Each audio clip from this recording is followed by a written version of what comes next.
Hello everyone, myself Kundan Misra welcomes you all at Wise IAS, India's most affordable platform for the preparation of various civil services examinations conducted across the country. Today we are going to start our 15th lecture of the geography series.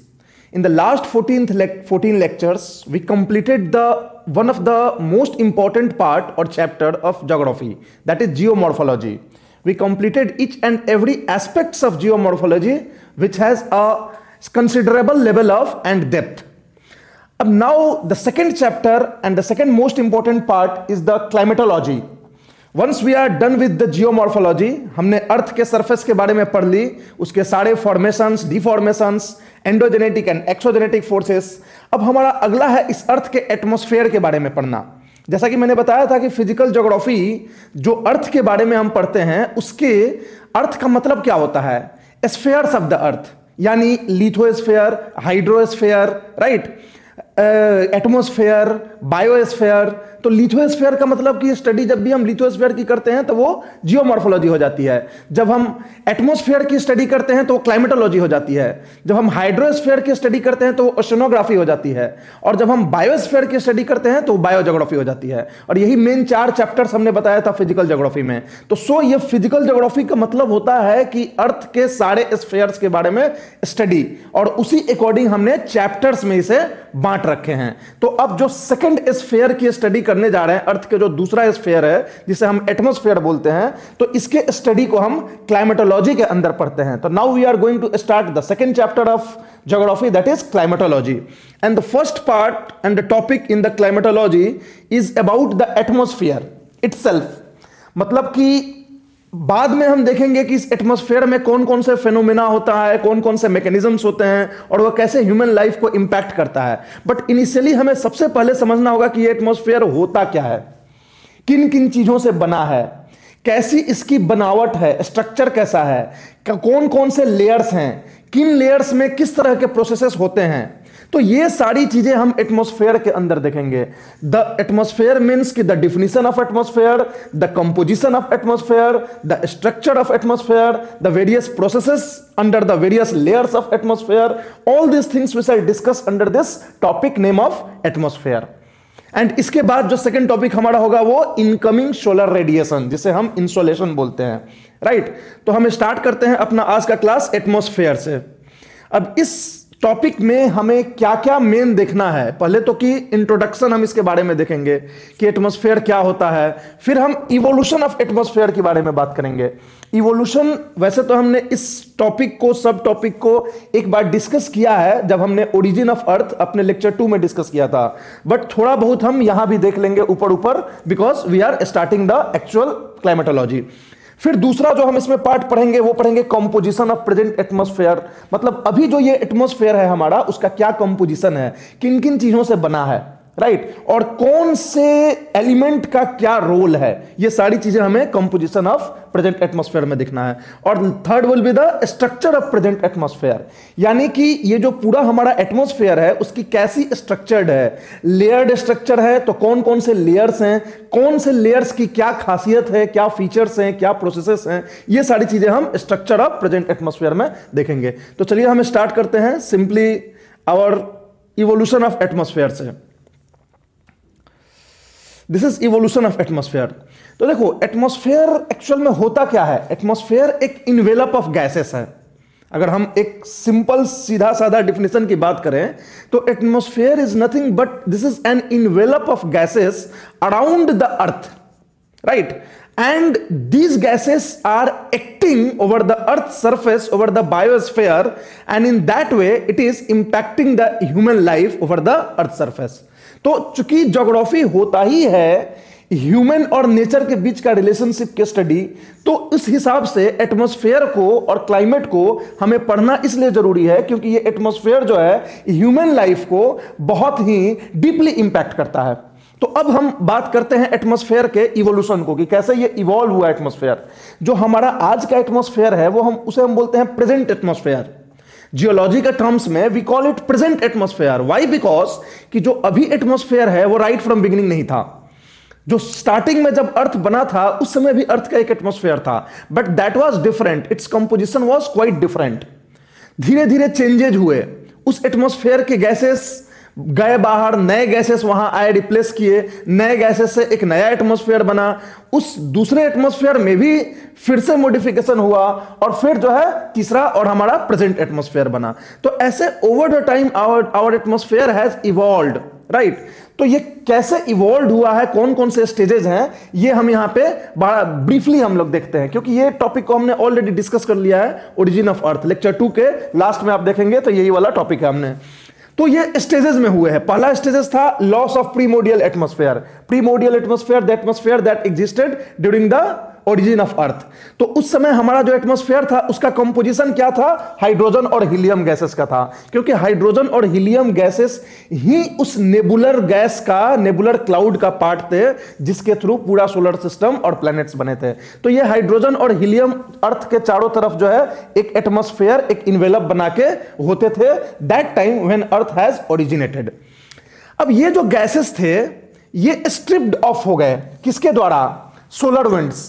Solar winds जो थे वो इन hydrogen और helium को उड़ा के ले गए, and now the earth was devoid of any kind of atmosphere, means it was a loss of atmosphere. Loss of which atmosphere, loss of primordial atmosphere. That's why we call it loss of primordial atmosphere as stage 1 of the evolution.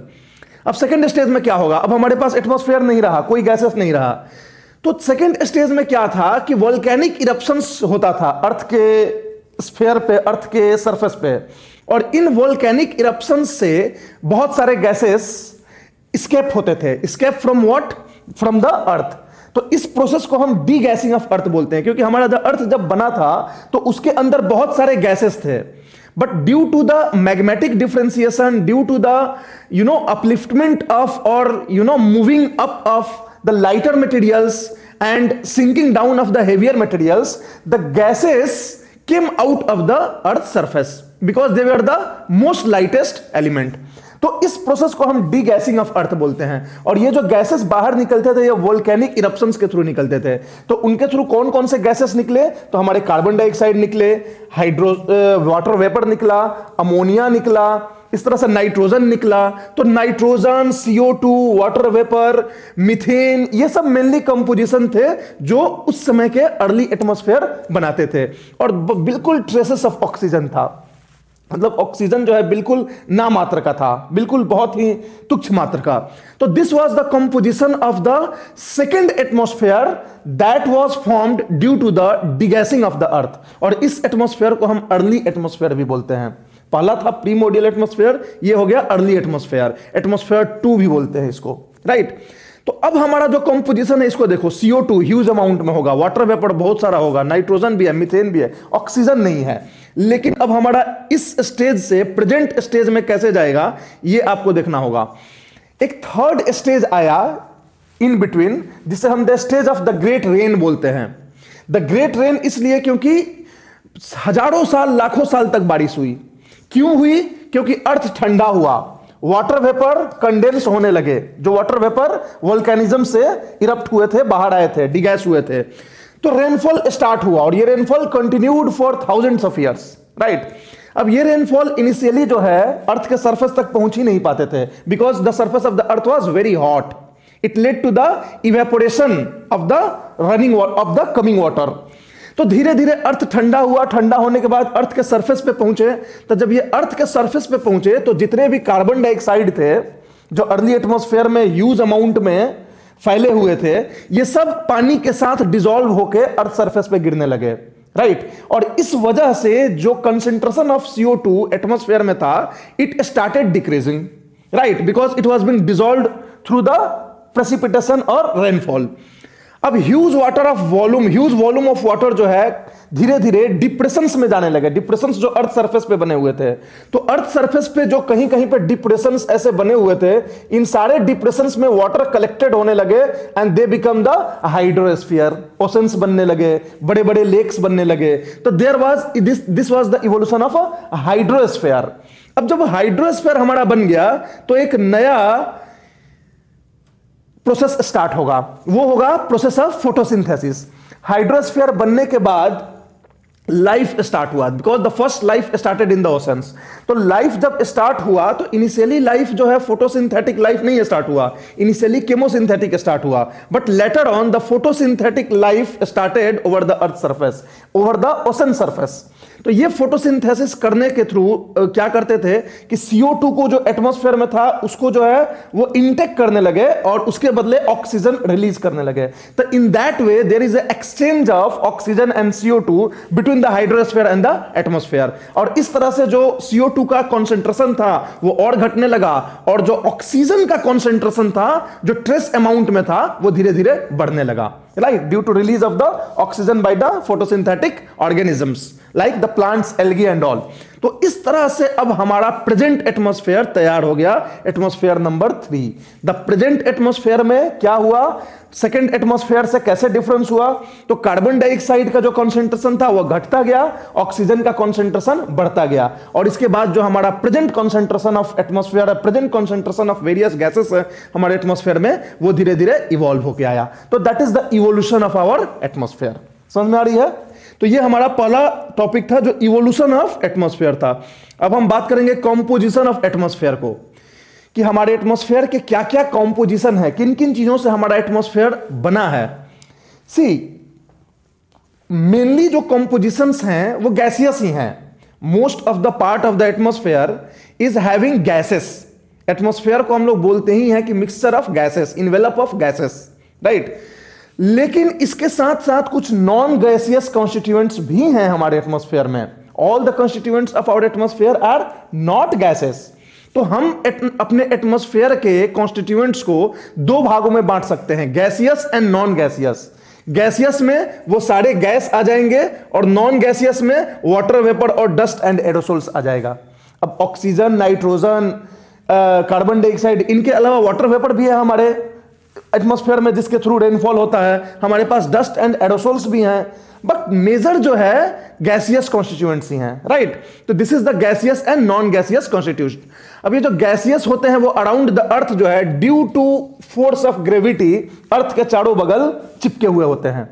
So the atmosphere around the earth is because of the force of gravity of the earth that has pulled all the gases towards its surface। और इसकी वजह से ये gases जो है बाहर space में escape नहीं होते हैं। और ये जो होते हैं इन the form of mixture of gases होते हैं। ये अलग अलग गैसेस जनरली नहीं पाए जाते हैं, जनरली मिक्सचर पाए जाते हैं, मगर आप ऊपर के स्फीयर्स में जाओगे तो ये अलग अलग सेपरेट भी गैसेस पाए जाते हैं।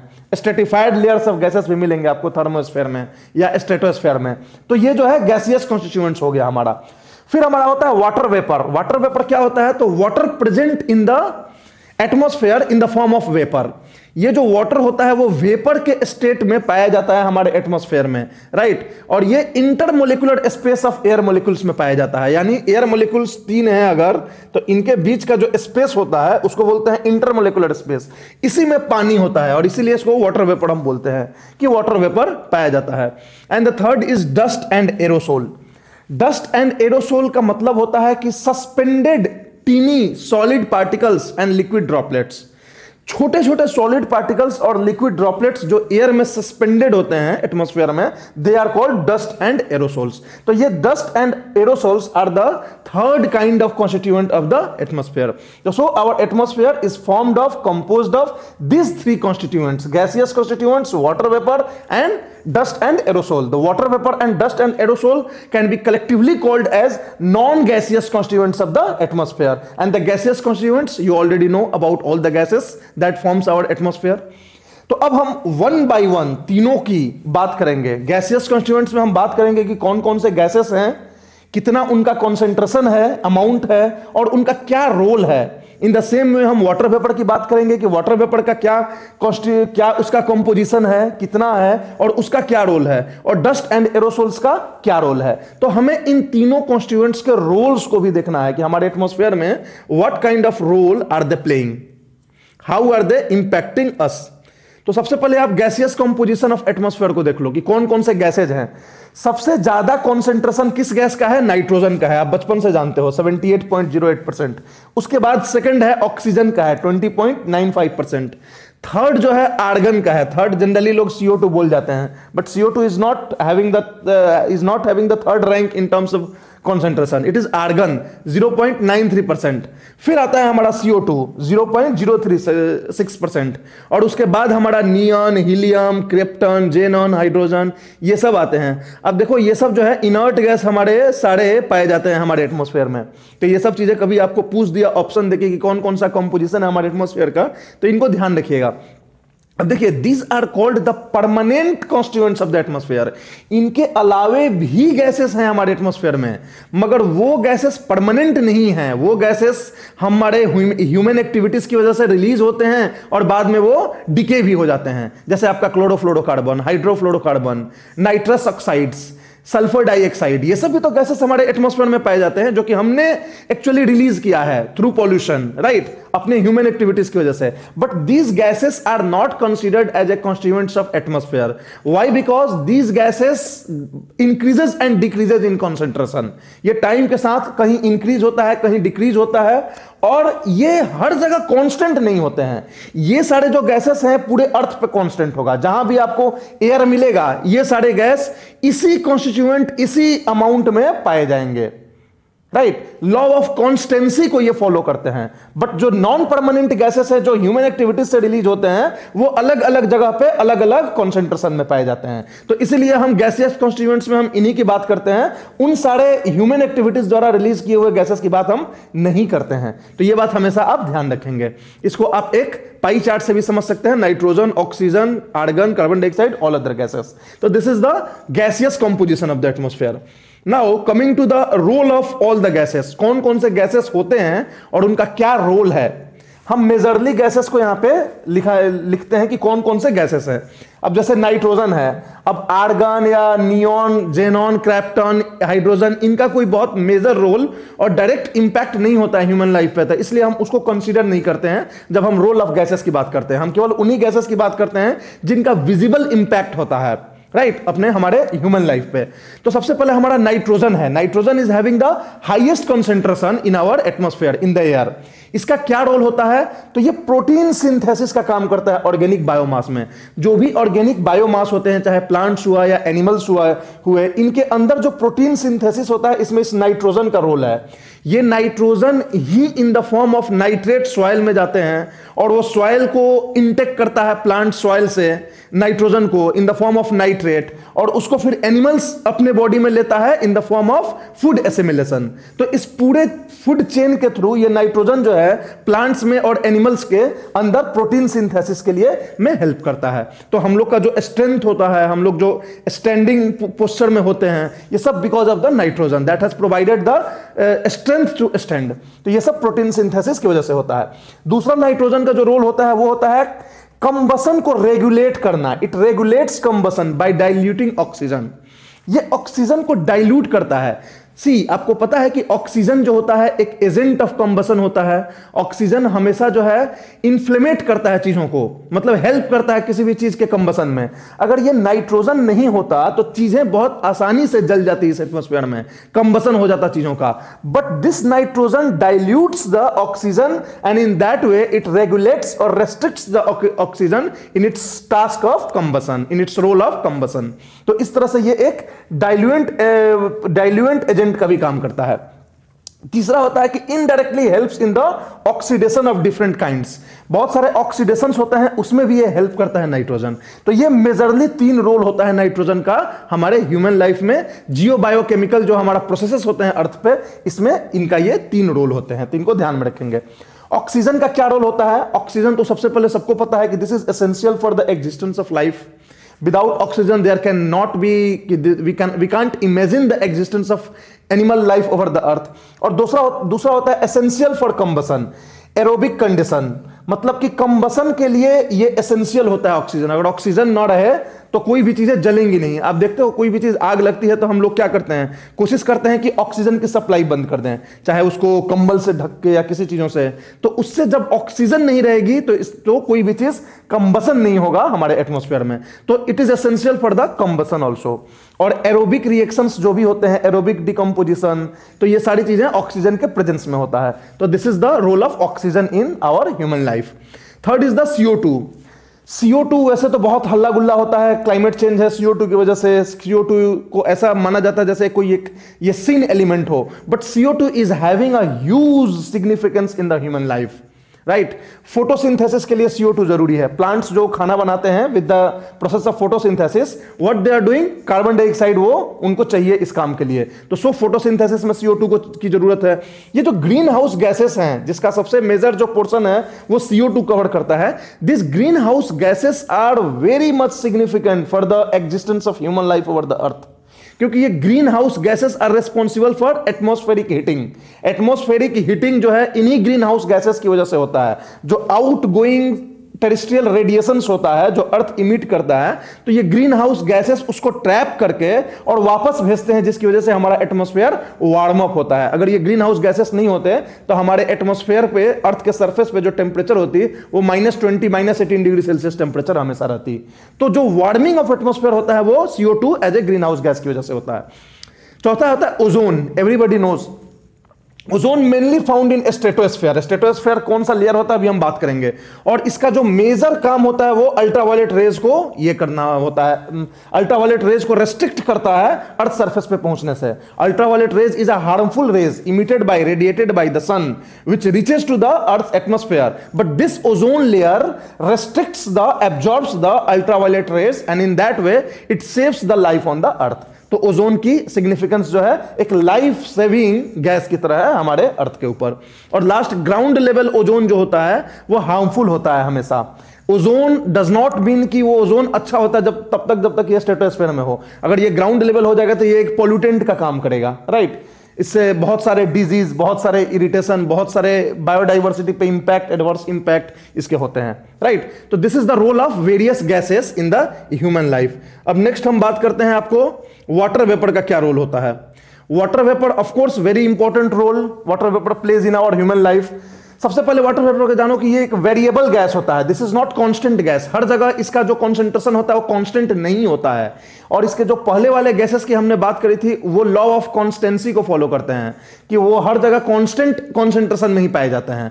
But now this is a variable gas जो कि 0.2% से 4% में वेरी करता है। ये 0.2% जनरली पोल्स पे होते हैं, जहां की वाटर वेपर, जहां की ह्यूमिडिटी बहुत ही कम होती है, वाटर वेपर का जो कंसंट्रेशन होगा वो काफी कम होता है। और ये 4% नियरली अराउंड इक्वेटर के आसपास होता है, क्योंकि यहां पे ह्यूमिडिटी बहुत ज्यादा होती है, इवेपोरेशन बहुत ज्यादा होता है, ह्यूमिडिटी बहुत ज्यादा होती है। तो 4% वाटर वेपर का कंसंट्रेशन होता है इक्वेटर पे।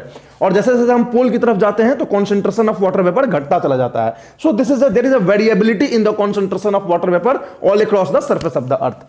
ये जो है एबंडेंस है, हाईएस्ट एट इक्वेटर, ये तो जान गए। 90% ऑफ द वाटर वेपर जो होता है वो लोअर लेयर में up to 6 kilometre of altitude तक होता है। मतलब कि 6 किलोमीटर अर्थ सरफेस से लेके इसी बीच में 90% ऑफ वाटर वेपर पूरा जो है यहीं पे पाए जाते हैं, यहीं पे कॉन्सेंट्रेटेड होते हैं। जैसे जैसे हम हाइट पे जाते हैं, एल्टीट्यूड बढ़ते हैं, तो concentration of water vapour keeps on decreasing. और जैसे ही ट्रोपोस्फेयर से बाहर जाएंगे रेयरली फाउंड होता है वाटर वेपर वहां पे। और यही कारण है कि जितने भी क्लाउड्स फॉर्मेशंस होते हैं, रेनफॉल होते हैं, all those processes are within the limit of the troposphere. और वो भी जो रेन बियरिंग क्लाउड्स होते हैं मेजरली वो 6 किलोमीटर के हाइट के नीचे ही होते हैं, क्योंकि सारे मैक्सिमम ऑफ वाटर वेपर वहीं पे होता है। और वाटर वेपर के ही कंडेंसेशन से रेनफॉल होता है, क्लाउड फॉर्मेशन होता है और रेनफॉल होता है। अब इसका रोल क्या होता है, ये इसकी वेरिएबिलिटी को जान गए, कहां मिलता है, कैसे मिलता है। अब इसका रोल क्या होता है वाटर वेपर का। सबसे पहला इसका मेजरली 2 रोल होता है। एक तो ये इनकमिंग सोलर रेडिएशंस के साथ इंटरफेयर करता है, पहली चीज। और दूसरा होता है कि ये क्लाउड फॉर्मेशन और आपको प्रेसिपिटेशन में इसका इस्तेमाल होता है, इसका रोल होता है। ये एब्जॉर्ब करता है आउटगोइंग रेडिएशन को, मतलब ये एक ग्रीन हाउस गैस का काम करता है water vapour. Water vapour is a potent green house gas, but still we do not have any concern related to the water vapour, because कि ये वाटर वेपर जो है टिकता नहीं है एटमॉस्फेयर में लंबे समय तक। कोई भी पानी इवेपोरेट होकर वाटर वेपर बनता है एटमॉस्फेयर में तो इसकी लाइफ मात्र 10 डेज की होती है, मैक्सिमम 10 डेज। 10 डेज के अंदर अंदर वाटर वेपर जो है कॉन्डेंस होके, क्लाउड्स फॉर्म होके और रेनफॉल हो जाता है। तो it's life is just of 10 days. That's why it's concentration, decrease or increase in concentration is of no significance to us. हम लोग ग्रीन हाउस गैस के जब हल्ला गुल्ला करते हैं क्लाइमेट चेंज के, उसमें वाटर वेपर को काउंट नहीं करते हैं, जबकि ये ग्रीन हाउस इफेक्ट करता है, ये जरूरी है उसके लिए। तो ये कैसे करता है? तो ये जो आउटगोइंग रेडिएशंस होते हैं उनको ये रोकता है, एब्जॉर्ब करता है, और एब्जॉर्ब करके एटमॉस्फेरिक हीटिंग के लिए ये रिस्पॉन्सिबल होता है। तो in that manner this is very significant to us, ये हमारे लिए एक पॉजिटिव रोल प्ले करता है। एक ग्रीन हाउस गैस का जो पॉजिटिव रोल होता है ग्रीन हाउस गैस का, वो ये वाटर वेपर हमारे लिए करता है एटमॉस्फेरिक हीटिंग में। उसके बाद ये जो है इनकमिंग सोलर रेडिएशंस को भी हेल्प करता है, सॉरी इनकमिंग सोलर रेडिएशंस को भी एब्जॉर्ब करता है। जनरली जो इनकमिंग सोलर रेडिएशंस होते हैं वो शॉर्ट वेव रेडिएशंस होते हैं, they do not have much significance, much role in the atmospheric heating. लेकिन ये जो वाटर वेपर होते हैं, क्लाउड्स होते हैं, वो एब्जॉर्ब करते हैं 14% of the incoming solar radiation, जिसको इंसोलेशन बोलते हैं। और इसके थ्रू जो है वेरियस हीट ट्रांसफर्स जो होता है वो रेगुलेटेड होते हैं। हीट ट्रांसफर मतलब vertical transfer of heat and horizontal transfer of heat. फिर water vapour is the source of all the clouds and precipitations over the earth surface. ये वाटर वेपर्स ही कंडेंस होकर क्लाउड्स बनते हैं और वो क्लाउड्स ही सैचुरेट होकर रेनफॉल होते हैं, रेनफॉल क्रिएट करते हैं। तो ये water vapour is the source of all the clouds and precipitation. It causes the formation of storms and cyclones through the release of latent heat of condensation। जैसे ही climatology में हम आगे बढ़ेंगे, साइक्लोन्स के बारे में पढ़ेंगे, स्टॉर्म्स के बारे में, थंडर स्टॉर्म्स के बारे में पढ़ेंगे, we shall come to know about the significance of this water vapor। क्योंकि जो भी इवेपोरेट होता है पानी, वो एक लेटेंट हीट ऑफ इवेपोरेशन को लेके ऊपर जाता है, एक तरह से एक एनर्जी को कैरी कर रहा है। और वो जैसे जैसे ऊपर जाता है और कंडेंसेशन होता है, तो उस कंडेंसेशन के through latent heat of condensation release होता है, and that latent heat of condensation is the power house of all the storms and cyclones. तो इस तरीके से ये वाटर वेपर जो है एक पावर हाउस का काम करता है साइक्लोन्स के फॉर्मेशन के लिए, थंडर स्टॉर्म के फॉर्मेशन के लिए, स्टॉर्म्स के फॉर्मेशन के लिए। तो in that way this water vapour is so much important in our atmosphere for the existence of mankind. अब हम बात करते हैं अपने डस्ट पार्टिकल्स की। ये जो डस्ट पार्टिकल्स हमारे होते हैं, जो एरोसोल्स होते हैं, उनका क्या रोल होता है? ये एरोसोल एक टर्म ज्योग्राफी में बोलते हैं। These aerosols are teeny solid and liquid particles that are floating in the atmosphere। ये टीनी सॉलिड और लिक्विड पार्टिकल्स होते हैं, मतलब लिक्विड ड्रॉपलेट्स भी होते हैं, सी सॉल्ट भी होता है, शूट भी होता है, ठीक है, सैंड भी होता है, एकदम टीनी सैंड। ये सारे पार्टिकल्स, और ये सारे पार्टिकल्स इतने हल्के होते हैं कि ये एटमॉस्फेयर में फ्लोटिंग, तैरते रहते हैं, और इनका एक बहुत ही मेजर रोल होता है, राइट। अब ये जो डस्ट पार्टिकल्स या एरोसोल्स होते हैं, इनका सोर्स क्या होता है और किस तरह का रोल प्ले करते हैं, ये दोनों चीज हमें जाननी जरूरी है यहां पे। सबसे पहला कि इनका सोर्स क्या होता है, ये जो डस्ट और एरोसोल्स हैं वो कैसे एटमॉस्फेयर में रिलीज होते हैं। तो सबसे पहला सोर्स है उनका sea salt from breaking of the sea waves. जब भी सी वेव्स ब्रेक करता है नियर द कोस्ट, तो वो सी सॉल्ट को रिलीज करता है इन द एटमॉस्फेयर, राइट। तो एटमॉस्फेयर में जो सी सॉल्ट्स रिलीज होते हैं, that acts like a aerosol. आगे देखोगे आप तो हाइग्रोस्कोपिक न्यूक्लियाई के रूप में ये इनका रोल प्ले करते हैं ये। तो ये sea salt from the breaking of the sea waves contribute to the dust particles and aerosols in the atmosphere. फिर ये pollen and microorganism lifted by wind. ये जो पोलन होता है या माइक्रो ऑर्गेनिज्म्स होते हैं, जिनको विंड जो है लिफ्ट करके लेके जाता है, because they are very light, very small, very tiny. तो ये भी जो है एयर में तैरते रहते हैं, and they are also part of the dust particles and aerosols. फिर ये जो स्मोक और शूट होता है, फायर से स्मोक और शूट होता है, उसमें भी ये लोग डस्ट पार्टिकल्स और एरोसोल्स के पार्ट बन जाते हैं। फिर ये टीनी सैंड जो होता है, जो वोल्केनिक इरप्शन से रिलीज होता है। जब वोल्केनिक इरप्शन होता है तो huge amount of tiny sands, huge amount of tiny particles is released into the atmosphere. Some of the particles which are heavier enough later on get deposited over the land, but all those particles who are very light, very teeny, they remain floated in the atmosphere। तो ये इस तरह से volcanic eruption से भी निकलते हैं। और पांचवा होता है meteoric disintegration in the upper atmosphere। Upper atmosphere में जब हमारा मिटियोर इंटर करता है अर्थ सरफेस में, और जो वो बर्नआउट होकर डिसइंटीग्रेट हो जाता है, तो उससे भी जो पार्टिकल्स होते हैं वो डस्ट पार्टिकल्स और एरोसोल्स के पार्ट बन जाते हैं। लेकिन ये मोस्टली अपर एटमॉस्फेयर में होता है, मीजोस्फेयर में ज्यादातर होता है। ये ट्रोपोस्फेयर में ये नहीं पहुंच पाते हैं, मोस्टली दे आर इन मीजोस्फेयर्स। तो मीजोस्फेयर में जो नॉक्टिल्यूसेंट क्लाउड्स हम अभी आगे पढ़ेंगे कि कई बार मीजोस्फेयर में बहुत हाइट पे भी क्लाउड्स मिलते हैं। तो those clouds are because of this meteoric disintegration. अभी आगे हम डिटेल में बात करेंगे। अब ये हमारा रोल क्या प्ले करते हैं, अभी तो हमने देख लिया इनका सोर्स। अब इनकी रोल की हम बात करें तो इनका सबसे इंपॉर्टेंट जो रोल होता है वो होता है एटमॉस्फेरिक डिप्लेशन ऑफ इंसोलेशन। ये एटमॉस्फेरिक डिप्लेशन ऑफ इंसोलेशन क्या होता है, तो जो इनकमिंग सोलर रेडिएशन आता है एटमॉस्फेयर से हमारे अर्थ के सरफेस पे, तो जो हमारे एटमॉस्फेयर के आउटर मार्जिन में आता है और जो हमारे अर्थ के सरफेस पे पहुंचता है, इन दोनों में डिफरेंस हो जाता है। कुछ जो इनकमिंग सोलर रेडिएशंस होते हैं वो या तो एब्जॉर्ब कर लिए जाते हैं, या तो स्कैटर्ड कर दिए जाते हैं, या तो डिफ्यूज्ड कर दिए जाते हैं, या रिफ्लेक्ट बैक हो जाते हैं। तो ये सारी चीजें जो होती है ना, इनको कंबाइंड रूप से, कलेक्टिव रूप से एटमॉस्फेरिक डिप्लीशन ऑफ इंसोलेशन बोलते हैं। और one of the agent of atmospheric depletion is this dust particles and aerosols. तो ये absorption and reflection back of incoming solar radiation, इनका एक रोल होता है, जिसके थ्रू जो है इंसोलेशन, इनकमिंग सोलर रेडिएशंस की इंटेंसिटी को, एनर्जी को ये लोग घटाते हैं। आगे इसके बारे में हम लोग बहुत डिटेल में बात करेंगे। ग्लोबल डिमिंग का कंसेप्ट होता है जिसमें कि इनका रोल होता है, कैसे होता है। फिर ये हाइग्रोस्कोपिक न्यूक्लियाई के रूप में ये यूज होते हैं, इनका रोल होता है। हाइग्रोस्कोपिक न्यूक्लियाई क्या होता है, तो आपको हम हाइड्रोलॉजिकल साइकिल में पढ़ाएंगे कि कंडेंसेशन के लिए दो नेसेसरी कंडीशंस होने चाहिए। One is the saturation of the air molecules. Air molecules जो है सैचुरेट हो जाना चाहिए, यानी 100% जो है वो हो जाना चाहिए रिलेटिव ह्यूमिडिटी। और दूसरा कंडीशन होता है कि एक हाइग्रोस्कोपिक न्यूक्लियाई होना चाहिए जिसके चारों तरफ जो है कंडेंसेशन होके वाटर का ये बबल्स, वाटर का ये ड्रॉपलेट्स बनेंगे। तो ये जो हाइग्रोस्कोपिक न्यूक्लियाई जो चाहिए होता है एटमॉस्फेयर में, अब खासकर ट्रोपोस्फेयर में, जिसके वजह से कंडेंसेशन होगा, क्लाउड फॉर्मेशन होगा और रेनफॉल होगा। ये हाइग्रोस्कोपिक न्यूक्लियाई कौन होते हैं, ये डस्ट पार्टिकल्स एंड एरोसोल्स होते हैं। They act like a, they play the role of hygroscopic nuclei and thus they help in the condensation of water vapour. अगर ये हाइग्रोस्कोपिक न्यूक्लियाई नहीं पाए गए ऊपर में, तो जो एयर मॉलिक्यूल्स है वो सुपर सैचुरेटेड फॉर्म में भी जाने के बाद भी ये कंडेंसेशन नहीं होगा एयर मॉलिक्यूल्स का, वाटर वेपर का। अब ये fog at the ground level, same process ground level पे होता है। ग्राउंड लेवल पे फॉग कैसे बनता है, तो जो सस्पेंडेड पार्टिकल्स होते हैं, डस्ट पार्टिकल्स, उनके वजह से कंडेंसेशन हो जाता है, उनके चारों तरफ कंडेंसेशन होकर वाटर ड्रॉपलेट्स बन जाते हैं और वो फॉग हो जाते हैं, फॉग कहलाते हैं ग्राउंड लेवल पे। तो फॉग जो ग्राउंड लेवल पे बनता है वो भी डस्ट पार्टिकल्स, एरोसोल्स की वजह से बनता है।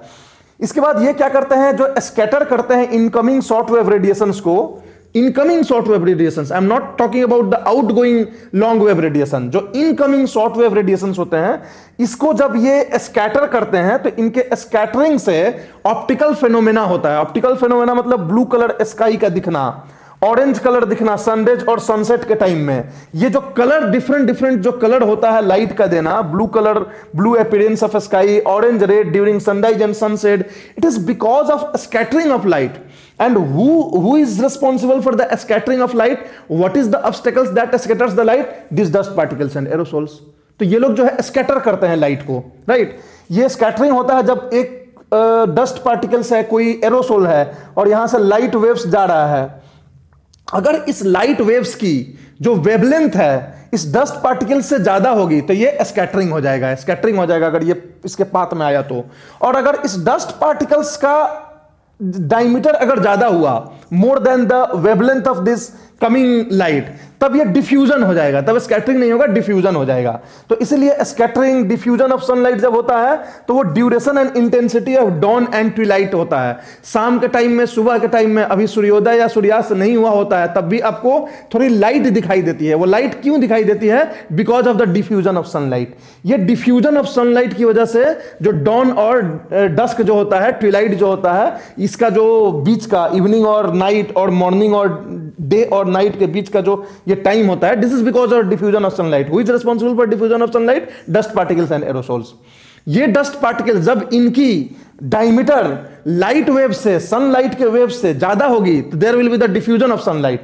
एंड अगर इनकी डायमीटर सनलाइट के वेवलेंथ से कम होगी तो there will be scattering of light. तो स्कैटरिंग कब होगा, डिफ्यूजन कब होगा, ये आपको पता है। तो इन दैट वे एक तरह से ये भी जो है एटमॉस्फेरिक डिप्लेशन के ही पार्ट होते हैं, स्कैटरिंग और डिफ्यूजन। इनके थ्रू भी एटमॉस्फेरिक डिप्लेशन होता है इंसोलेशन का। जैसे रिफ्लेक्शन बैक होता है, एब्जॉर्प्शन होता है, in the same way they are also responsible. तो ये हमारा रोल हो गया डस्ट पार्टिकल्स और एरोसोल्स का। तो now we got to know about the composition of atmosphere, what all are the constituents of atmosphere and what kind of role do they play in our atmosphere. how are they helpful, how are they adversely impacting, it means how are they significant to us, significant to life on earth। तो ये आप समझ गए पूरे atmosphere के constituents के बारे में। अब जो नेक्स्ट हम करने जा रहे हैं वो करने जा रहे हैं structure of the atmosphere. Composition is over, अब हमें स्ट्रक्चर देखना है कि एटमॉस्फेयर का स्ट्रक्चर कैसा है, किस तरह की बनावट है, कौन कौन सी लेयर्स है, और उसके बाद हम फिर आगे देखेंगे। Next is structure of the atmosphere. See हमारा जो एटमॉस्फेयर है वो डिफरेंट लेयर्स में है, right. There are different layers and all those layers are collectively called the structure of the atmosphere.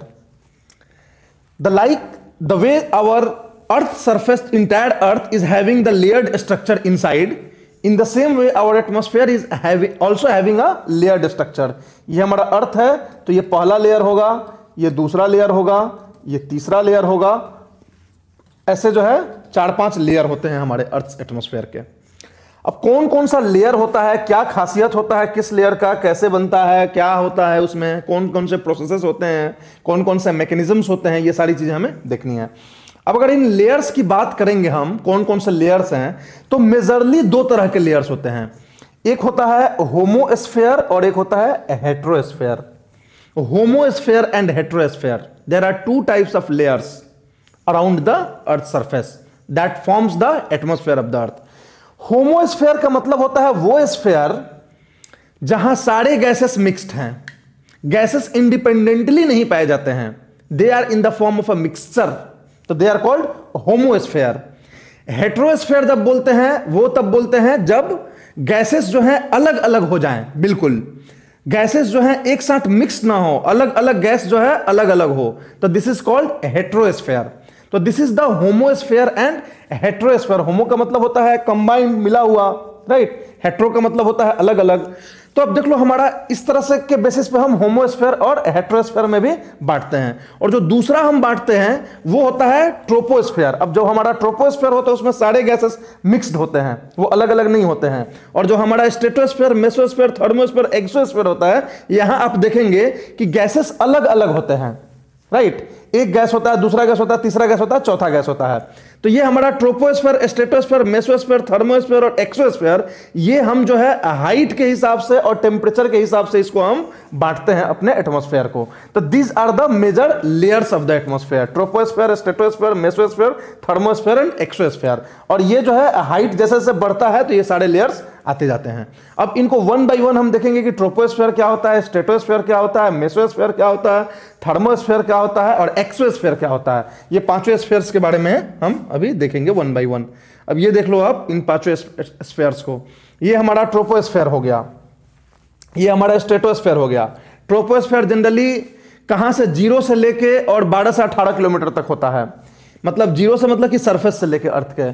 Generally ये जो इक्वेटर पे होता है इसकी हाइट बहुत ज्यादा होती है, पोल पे बहुत कम होता है। उसका कारण है कि इक्वेटर पे जो एयर होता है बहुत ऊपर तक राइज करता है। इक्वेटर पे जो ग्रेविटी की वैल्यू होती है वो कम होती है, तो जो एयर होते हैं वो ऊपर तक फैले होते हैं। और हमारे पोल्स पे ग्रेविटी ज्यादा होती है तो वहां एयर सिंक करता है हमेशा, और सारे एयर्स जो है कंप्रेस्ड होते हैं वहां पे। तो इसलिए जो हमारा पोल है वहां पे ट्रोपोस्फेयर की हाइट देखोगे तो 6 to 8 किलोमीटर होगा, और जो हमारा इक्वेटर है वहां देखोगे तो 15 to 20 किलोमीटर होगा। तो ऐसे हमारे अर्थ के चारों बगल एक ट्रोपोस्फेयर का पहला स्फीयर उसको मतलब इन्वेलप करके रखता है। अब ये ट्रोपोस्फेयर मोस्ट इंपॉर्टेंट स्फीयर होता है, क्योंकि जितने भी आपको atmospheric turbulence, cloud formation, precipitation, जो भी चीजें होती हैं ये सब ट्रोपोस्फेयर के अंदर में होती हैं। इसी के अंदर में 95% ऑफ द वाटर वेपर यही होता है, आपको पता है। तो इसीलिए सारे क्लाउड फॉर्मेशंस यही होंगे, विंड सारे फॉर्मेशंस यही होते हैं, यहीं पे आपको टर्बुलेंस होता है, यहीं पे आपको थंडर स्टॉर्म, सब कुछ स्टॉर्म्स, साइक्लोन्स, हर चीज जो है ट्रोपोस्फेयर के ही अंदर में होता है। Stratosphere is devoid of such kind of activities. तो इसलिए this is the most important layer, troposphere, and this the activities, the phenomena, the processes, the mechanisms that are running in this sphere are actually supporting the life on the earth. Rainfall हमारे life के लिए जरूरी है, इसी में होता है। Temperature, heating, सब कुछ जो है इसी में सब कुछ चलता है। तो this is the troposphere, most important. फिर हमारा आता है स्ट्रेटोस्फेयर, फिर मेसोस्फेयर, थर्मोस्फेयर, एक्सोस्फेयर। अब इन सब के बारे में जो ये सब आप देख रहे हो, जैसे मेसोस्फेयर में ये देख रहे हो मीटियोर्स, तो मीटियोर्स जो आके बर्न होके डिसइंटीग्रेट होते हैं हमारे अर्थ सरफेस में, वो मेसोस्फेयर में आके होते हैं। स्ट्रेटोस्फेयर में हमारा क्या होता है, स्ट्रेटोस्फेयर में हमारा प्लेन चलता है, राइट। ये प्लेन यहां दिखाया हुआ है, ये थोड़ा सा ऊपर स्ट्रेटोस्फेयर्स में चलता है, क्योंकि स्ट्रेटोस्फेयर्स में ना टर्बुलेंस नहीं होते हैं, तो मोस्टली जो प्लेन्स होते हैं वो प्रेफर करते हैं स्ट्रेटोस्फेयर में चलना, राइट, क्योंकि वहां पे टर्बुलेंस नहीं होता है, यहाँ पे क्लाउड्स की वजह से जो मतलब स्टॉर्म्स होते हैं वो सब नहीं होते हैं, which can impact the flight, तो इसलिए स्ट्रेटोस्फेयर में प्रेफर करते हैं ये सब जाना। उसके बाद ओजोन लेयर होता है स्ट्रेटोस्फेयर में ही, ओजोन लेयर जिसको एक स्पेशल ओजोनोस्फेयर भी कई बार बोलते हैं, ये ओजोन लेयर भी स्ट्रेटोस्फेयर में होता है, जहां ओजोन का फॉर्मेशन और ओजोन का डिसोसिएशन चलते रहता है। फिर हमारा मेसोस्फेयर आ जाता है, जिसमें कि आपका मीटियोर्स आके बर्न होते हैं। फिर ऊपर आता है थर्मोस्फेयर, थर्मोस्फेयर में आपको एक एरिया होता है जिसको हम आयनोस्फेयर बोलते हैं। आयनोस्फेयर का मतलब होता है कि जहां आयनाइज्ड गैसेस का लेयर्स होता है, और ये आयनाइज्ड गैसेस होते हैं, they are responsible for reflecting back of radio waves, जिसके थ्रू हम कम्युनिकेशन को करते हैं, मतलब ये they play role in the communication. तो इसलिए थर्मोस्फेयर इंपॉर्टेंट है। जो ऑरोरा बोरियोलिस, ऑरोरा ऑस्ट्रेलिस जो आसमान में देखते हो पोल्स के पास, वो भी जो एक्टिविटी होता है वो थर्मोस्फेयर में भी होता है। और उसके बाहर चला जाता है एक्सोस्फेयर। एक्सोस्फेयर में हमारा सारा सैटेलाइट्स, ये सब स्पेसशिप, ये सब चलता है। कई बार थर्मोस्फेयर में भी स्पेसशिप हमारे होते हैं, जो लो अर्थ ऑर्बिट सैटेलाइट्स होते हैं वो भी थर्मोस्फेयर में कई बार होते हैं, बट मोस्टली दे आर एक्सोस्फेयर्स। एक्सोस्फेयर्स में कुछ नहीं होता है, जो भी यहाँ पे गैसेस होते हैं वो चले जाते हैं स्पेस में, स्केप हो जाते हैं। बाकी इधर के जो भी गैसेस होते हैं, जो भी पार्टिकल्स होते हैं, वो अर्थ के ग्रेविटी से चिपके हुए होते हैं। समझ में आ रही है? तो this is the various layers. अब इसको वन बाय वन हम देखेंगे कि किसका क्या इंपॉर्टेंस है। Troposphere it is considered as the lowest layer of the earth atmosphere. Of course this is the lowest layer, earth के सरफेस से लेके और जो 15-20 किलोमीटर का हाइट होता है, ये होता है आपका ट्रोपोस्फेयर। ये starts at the surface of the earth and goes to a height of 7 to 20 kilometre. ये 7 कहां होता है? पोल पे। 20 कहां होगा? इक्वेटर पे। जाहिर सी बात है। All weather occurs within this layer. जितने भी वेदर कंडीशंस होते हैं, जैसे कि आपको rainfall, cloud formation, wind formation, ये सारी चीज इसमें होती हैं।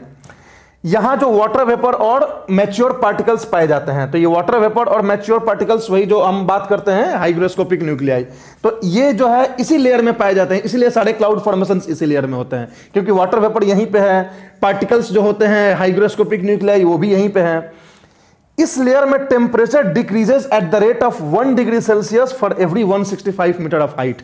मतलब कि ट्रोपोस्फेयर में यहां से लेके और ये जो आपका 18 किलोमीटर है, हर 165 मीटर ऊंचाई पे जाओगे तो आप 1 डिग्री सेल्सियस टेम्परेचर घटेगा, यानी हर 1 किलोमीटर पे around 6.5 degree Celsius temperature reduce होता है, which is called lapse rate. इसको हम लैप्स रेट कहते हैं मीटरोलॉजी में। अब ये क्यों होता है, कैसे होता है, I will discuss in detail in the further lectures. तो अभी आप जान जाओ कि इसका ये जो लेयर होता है, इसमें जैसे जैसे हम ऊपर जाते हैं तो नॉर्मली टेम्परेचर डिक्रीज होता है with the rate of 6.5 degree Celsius पर किलोमीटर। अब हम अगला बात करते हैं स्ट्रेटोस्फेयर में।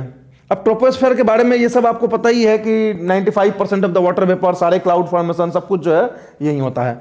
फिर हम बात करते हैं आपको स्ट्रेटोस्फेयर की। स्ट्रेटोस्फेयर क्या होता है? सेकेंड लेयर है एटमॉस्फेयर का।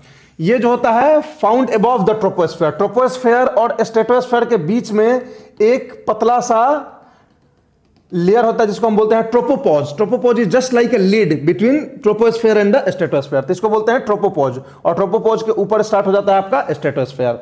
तो स्ट्रेटोस्फेयर होता है ये 50 किलोमीटर तक होता है, यानी 15-20 किलोमीटर से ऊपर 50 किलोमीटर तक ये हमारा स्ट्रेटोस्फेयर होता है। स्ट्रेटोस्फेयर इसलिए बोलते हैं क्योंकि यहां पे जो गैसेस होते हैं ना, वो स्ट्रेटिफाइड लेयर्स में होते हैं, that's why we call stratosphere. इसको थर्मल लेयर भी बोलते हैं। थर्मल लेयर इसलिए बोलते हैं कि जैसे जैसे इसके ऊपर जाते हैं ना, तो टेम्परेचर बढ़ता चला जाता है। Thermosphere is different, thermal layer is different. This stratosphere is called thermal layer. Why? Because there is heat inside this stratosphere. And how this heat is there? क्योंकि ये जो ओजोनोस्फेयर होता है और ये जो अल्ट्रावायलेट रेडिएशन को एब्जॉर्ब करता है, तो उस एब्जॉर्प्शन ऑफ अल्ट्रावायलेट रेडिएशन की वजह से इस स्फेयर में जैसे आप इंटर करते हो तो जो टेम्परेचर है वो स्टार्ट्स इंक्रीजिंग विथ हाइट।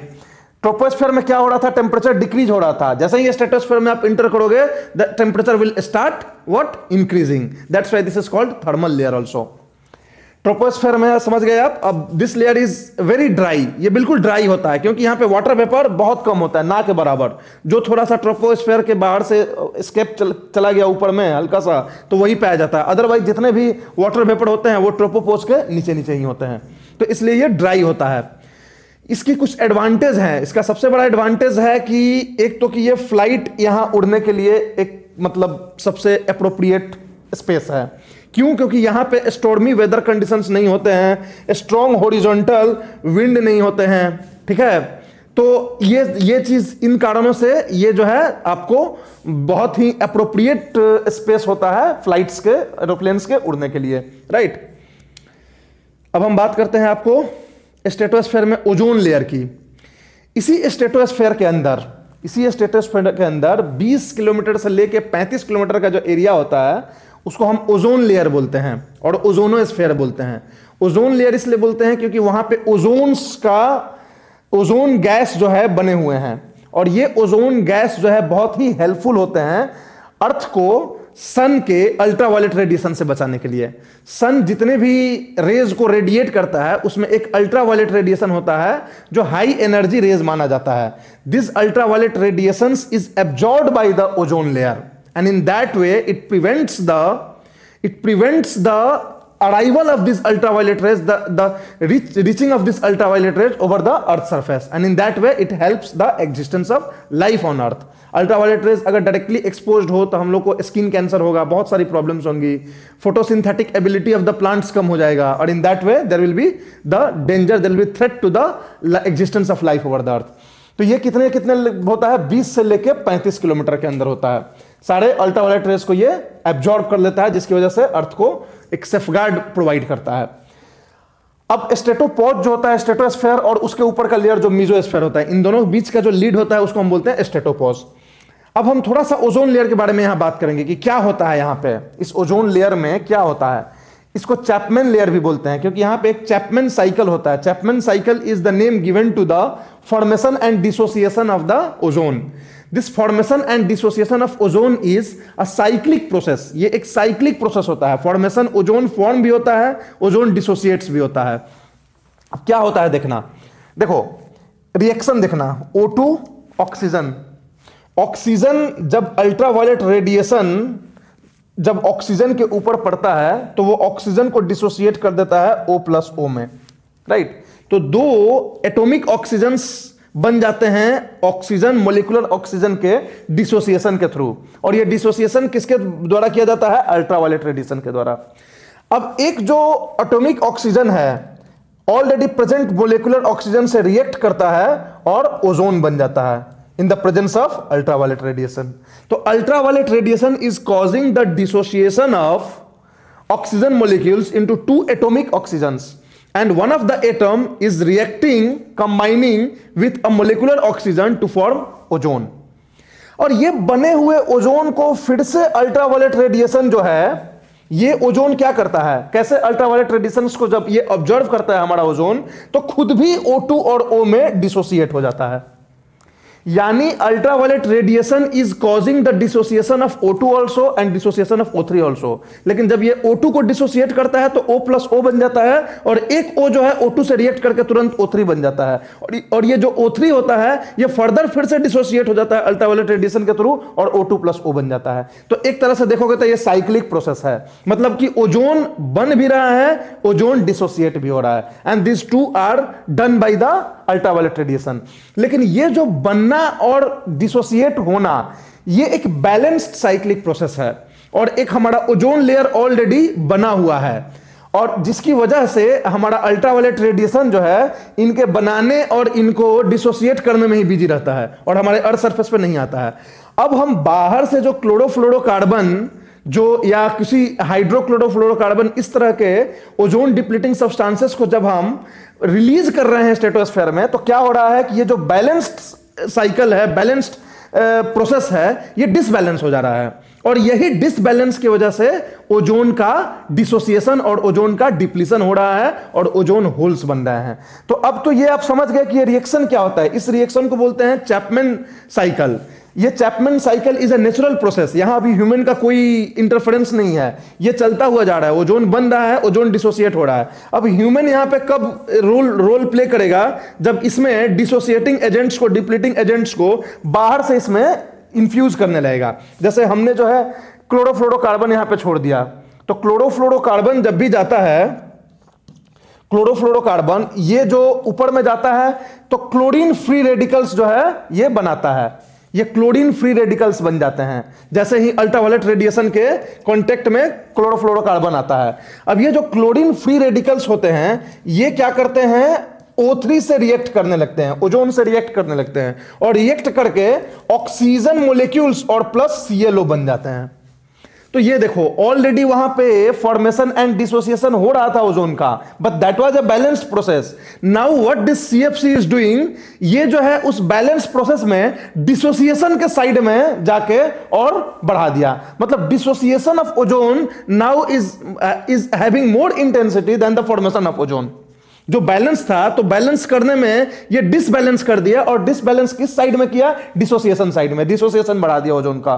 तो ऑलरेडी जो फॉर्म्ड ओजोन लेयर है they started depleting, and because of that there is ozone hole and there is the entry of ultraviolet rays, and that is leading to the, that is what, threat to the existence of life over the earth. तो ये पूरा process जो है हमारे chlorofluorocarbon की वजह से ये ओजोनोस्फीयर में ये होने लग रहा है। तो ओजोनोस्फीयर में ऑलरेडी जो एक बैलेंस्ड रिएक्शन था उसको डिसबैलेंस कर दिया क्लोरोफ्लोरोकार्बन ने। That's why it is important for this kind of substances to be phased out, the production and release should be phased out, और इसी के लिए मॉन्ट्रियल प्रोटोकॉल 1987 में लाया गया था। कोई दिक्कत? तो दैट इज द स्ट्रेटोस्फीयर। अब हम बात करते हैं मीजोस्फीयर की।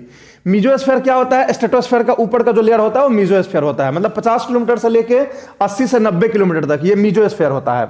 ये 50 किलोमीटर से स्टार्ट होता है और अप टू 85 किलोमीटर, कहीं 80 भी लिखा होगा कहीं 90 भी लिखा होगा, you don't have to bother about this facts.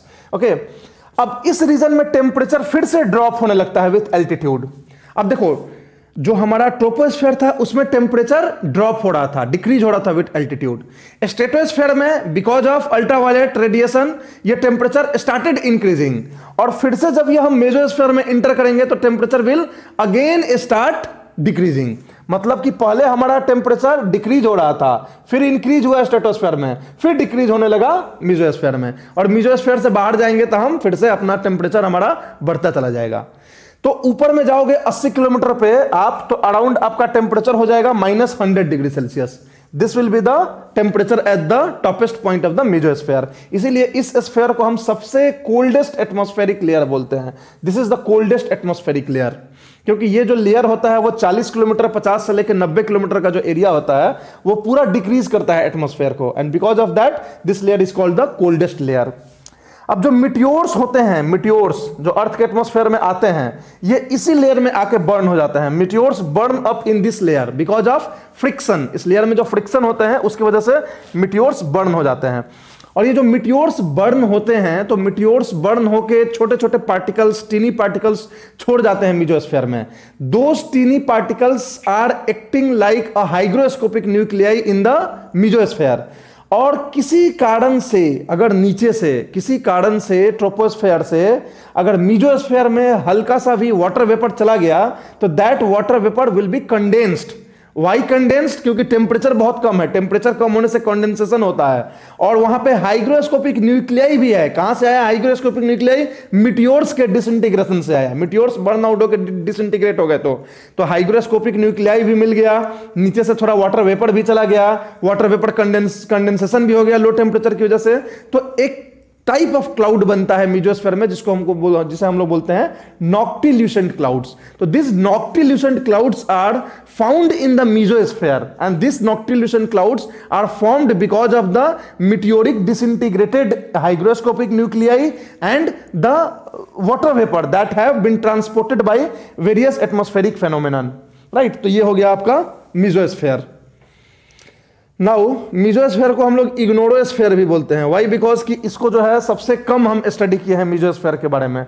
That's why we also call it ignorosphere, मतलब हमने इग्नोर कर दिया है, एक व्यंग के रूप में इसको नाम दिया गया है इग्नोरोस्फेयर, राइट। अब ये होता है एक थर्मोस्फेयर। थर्मोस्फेयर क्या होता है? तो थर्मोस्फेयर 80 से लेके 400 किलोमीटर तक होता है, कई जगह पे ये 500-700 किलोमीटर तक भी होता है। तो ये जो होता है मेसोस्फेयर का ऊपर का लेयर होता है थर्मोस्फेयर।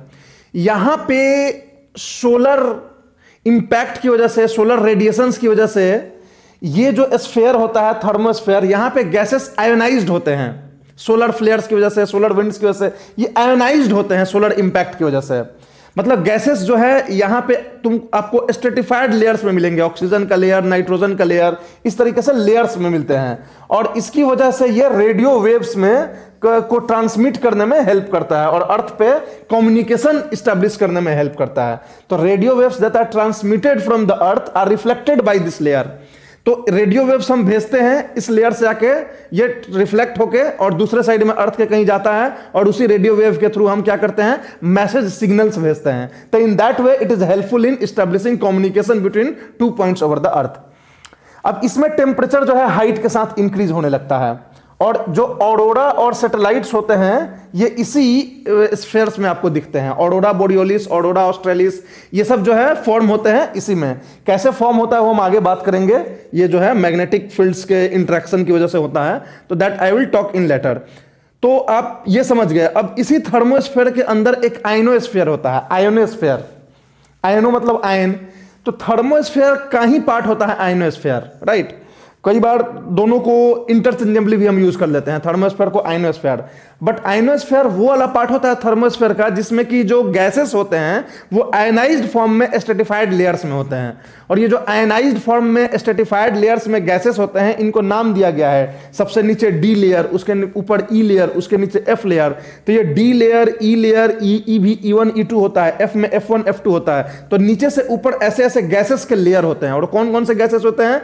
तो ऑक्सीजन होता है, नाइट्रोजन होता है। ऑक्सीजन जो है पार्शियली डिसोसिएटेड होता है, फिर नाइट्रोजन पार्शियली डिसोसिएटेड होता है, फिर ऑक्सीजन फुली डिसोसिएटेड मिलेगा, फिर नाइट्रोजन फुली डिसोसिएटेड मिलेगा।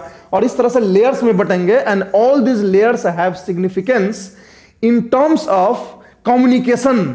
मतलब कि ये सब जो है वो रेडियो वेव्स को रिफ्लेक्ट करने में और इस तरह से कम्युनिकेट करने में एक जगह से दूसरे जगह हेल्प करते हैं ये सारे। अब ये कैसे करते हैं, क्या करते हैं, ये थोड़ा बहुत हम इसको आपको देख लेंगे। कॉस्मिक और सोलर रेडिएशन की वजह से यहां पे आयोनाइज होते हैं। अब ये देखिए इस पिक्चर को, ये हमारे लेयर्स होते हैं। 60 किलोमीटर पे ये डी लेयर पाया जाता है। फिर हमारा ई लेयर जो होता है 100 किलोमीटर से 200 किलोमीटर तक पाया जाता है। इसको हम बोलते हैं केनेली हेविसाइड लेयर। ई लेयर को हम केनेली हेविसाइड लेयर भी बोलते हैं। केनेली और हेविसाइड नामक साइंटिस्ट ने इसका खोज किया था। उसके ऊपर हमारा F1 F2 लेयर होता है जिसको एप्लेटन लेयर भी बोलते हैं। तो these are the layers of what? Layers of ionized gases, and these layers of ionized gases reflect the radio waves that are sent from one part of the earth and reflected back to the another part, and in that way the communication is established। ये देखो, ये aeroplane चल रहा है, यहां पे एक जगह है, इस जगह से कम्युनिकेट किया जा रहा है इस एरोप्लेन को with the help of this radio waves, right. तो इस तरीके से ये सब होते हैं। अब जैसे ये जो डिफरेंट लेयर्स होते हैं वो different frequency of radio waves को रिफ्लेक्ट करते हैं। जैसे ये जो डी लेयर होता है वो शॉर्ट फ्रीक्वेंसी वेव को करता है। शॉर्ट फ्रीक्वेंसी वेव मतलब long radio waves, long waves. Frequency और वेव में आपको पता ही है कि frequency is equal to c by lambda. Lambda is the wavelength of the wave and mu is the frequency. मतलब किसी चीज का फ्रीक्वेंसी अगर शॉर्ट है तो उसका वेवलेंथ बड़ा होगा। तो ये जो नीचे वाला लेयर होता है डी लेयर, ये शॉर्ट फ्रीक्वेंसी वेव्स को रिफ्लेक्ट करता है। इसका मतलब कि लॉन्ग रेडियो वेव्स को ये रिफ्लेक्ट करता है। वो वाले वेव्स को ये रिफ्लेक्ट करेगा जिसकी फ्रीक्वेंसी शॉर्ट है, वेवलेंथ लंबी है। तो ये डी लेयर हुआ। जैसे जैसे हम ऊपर जाएंगे तब medium frequency, high frequency, very high frequency, इस तरह से बढ़ते चले जाएंगे। मतलब वेव्स के टर्म्स में अगर बात करें तो स्मॉल वेव्स के रेडियो वेव्स जो है ये रिफ्लेक्ट होते जाएंगे जैसे जैसे हम ऊपर जाएंगे। अब ये जो हमारा डी लेयर है वो मोस्टली डे टाइम में एक्टिव होता है, नाइट टाइम में ये एक्टिव नहीं होता है। डी लेयर नाइट टाइम में ये एक्टिव नहीं रहता है, इसलिए नाइट टाइम में हम शॉर्ट रेडियो वेव्स या लॉन्ग रेडियो वेव्स कम्युनिकेशन नहीं कर पाते हैं, शॉर्ट फ्रीक्वेंसी वेव कम्युनिकेशन नहीं कर पाते हैं नाइट टाइम में, क्योंकि ये डी लेयर जो है एक्टिव नहीं होता है नाइट टाइम में। नाइट टाइम में मोस्टली ई लेयर एक्टिव होता है, एफ लेयर होता है। तो इस तरीके से हमारा जो कम्युनिकेशन होता है, समझ में आ रही है बातें। अब आप रेडियो बचपन में सुनते होंगे तो आपको ध्यान होता होगा कि एक होता है शॉर्ट वेव फ्रीक्वेंसी जो हम लगाते थे, एक मीडियम वेव फ्रीक्वेंसी लगाते थे। तो दिन के टाइम में हम जो है चेंज करते थे शॉर्ट से मीडियम, मीडियम से शॉर्ट। तो ये इसलिए करते थे क्योंकि डी लेयर रात में नहीं होता है, तो रात में डी लेयर नहीं होता है। और डी लेयर कौन से वेव को रिफ्लेक्ट करता है? लॉन्ग वेव को, मीडियम शॉर्ट फ्रीक्वेंसी वेव को। अगर हम फ्रीक्वेंसी के टर्म्स में बात करें तो शॉर्ट फ्रीक्वेंसी वेव को डी लेयर करता है। तो दिन में हम जो है शॉर्ट फ्रीक्वेंसी वेव वाले चैनल हम लगा के और उससे हम रेडियो चलाते थे, और रात में जो है हम उसको चेंज करते थे मीडियम फ्रीक्वेंसी पे। क्यों? क्योंकि ये डी लेयर रात में नहीं पाया जाता है। तो मीडियम फ्रीक्वेंसी को कौन सा लेयर करता है? ई लेयर करता है। ये एफ लेयर जो है हाई और वेरी हाई को करता है। तो इस तरीके से ये चेंज करते थे हम रेडियो में दिन और रात में। This is because of this layers. समझ में आ रही है बातें? तो this is the role of this layers. अब बात करते हैं हम एक्सोस्फीयर की। एक्सोस्फीयर क्या होता है? Outer most layer of the earth atmosphere होता है, सबसे बाहर का लेयर, मतलब थर्मोस्फेयर के बाहर। अब ये 400 किलोमीटर से आप ऊपर चले जाओ, ये होता है जोन, वो जहां मोलिक्यूल्स और एटम्स जो होते हैं स्केप कर जाते हैं स्फीयर में। मतलब ये लोग जो है स्पेस में चले जाते हैं। ये लोग जो है अर्थ इनको नहीं रोक पाता है, they are very far from our earth surface. इनका ग्रेविटी का इंपैक्ट धीरे धीरे कम होने लगता है। अब ये जो होता है टॉप ऑफ द थर्मोस्फेयर से लेके और 10,000 किलोमीटर तक ऊपर तक ये एक्सोस्फीयर हमारा होता है। इसमें हमारे सैटेलाइट्स होते हैं, जितने भी भेजते हैं, स्पेस शटल्स होते हैं, ये सब जो है इन्हीं एक्सोस्फीयर में चलते रहते हैं। तो these are the various layers of earth atmosphere. समझ में आ रही बात है?